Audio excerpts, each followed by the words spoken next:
ಈಗ ಬೇಸಿಗೆ ಆಗಿರೋದ್ರಿಂದ ತುಂಬಾ ಸುಸ್ತಾಗೋದು, ಪದೇ ಪದೇ ಬಾಯಾರಿಕೆ ಆಗೋದಾಗತ್ತಲ್ವ. ಹೊರಗಡೆಯಿಂದ ಬೇರೆ ಜ್ಯೂಸ್ಗಳನ್ನ ತಂದು ಕುಡಿಯೋ ಬದಲು ಈ ರೀತಿಯಾಗಿ ನಿಂಬೆಹಣ್ಣಿನ ಪಾನಕ ಮಾಡಿ ನೋಡಿ, ತುಂಬಾ ರುಚಿಯಾಗಿರುತ್ತೆ, ಡಿಫ್ರೆಂಟಾಗಿ ಸಹ ಇರುತ್ತೆ. ಮೊದಲಿಗೆ ಸ್ವಲ್ಪ ಶುಂಠಿನ ಸಿಪ್ಪೆ ತೆಗೆದು ಈ ರೀತಿಯಾಗಿ ತುರ್ಕೊಂಡು ಒಂದು ಸ್ಪೂನ್ಗೆ ಹಾಕಿ ಅದಕ್ಕೆ ಸ್ವಲ್ಪ ನೀರನ್ನು ಸೇರಿಸಿ ಒಂದು ಬಟ್ಟೆಗೆ ಹಾಕ್ಕೊಳ್ತಾ ಇದ್ದೀನಿ.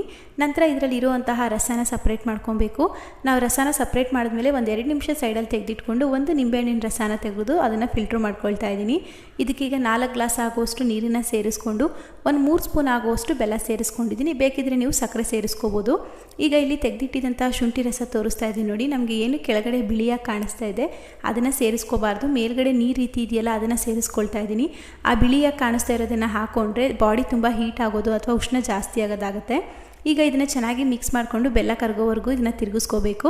ಕೊನೆಯದಾಗಿ ಇಲ್ಲಿ ಒಂದು 3 ಎಲೆ ಪುದೀನ ಸೊಪ್ಪನ್ನು ನಾನು ಕಟ್ ಮಾಡ್ಕೊಂಡಿದ್ದೆ, ಅದನ್ನು ಸೇರಿಸ್ಕೊಂಡು ಮಿಕ್ಸ್ ಮಾಡಿಕೊಂಡು ಸರ್ವ್ ಮಾಡ್ಕೊಳ್ತಾ ಇದ್ದೀನಿ. ಬೇಕಿದ್ರೆ ನೀವು ಇದಕ್ಕೆ ಐಸ್ ಕ್ಯೂಬ್ನ ಸಹ